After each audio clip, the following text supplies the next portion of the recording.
नमस्कार, मी मंदाकिनी सपकाळ. कबीरायांमध्ये आपलं स्वागत. संत कबीर यांच्या दोह्यांचा अभ्यास केला तर आपल्या असं लक्षात येतं की हे दोहे वेगवेगळ्या मार्गाने लिहिलेले आहेत.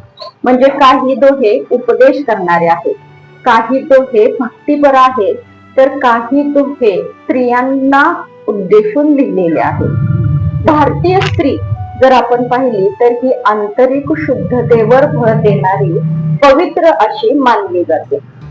भारतीय स्त्री ही एकाच वेळी अनेक भूमिका निभावत असते. कबीर काय म्हणतात ते पाहूया.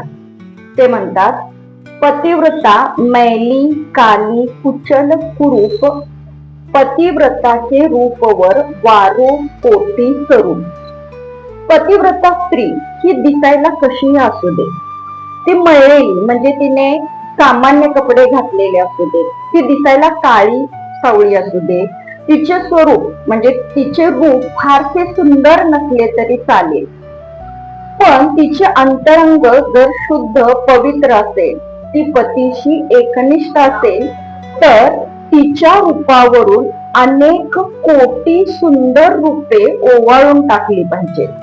कबीर या ठिकाणी बाह्यांग रूपापेक्षा अंतरंगावर भर देतात. अंतरंगाची शुद्धता असणं जास्त महत्वाचं आहे हे सांगतात आणि म्हणतात, पतिव्रता मैली काली कुचल करूप, पतिव्रताचे रूपवर वारो कोटी स्वरूप.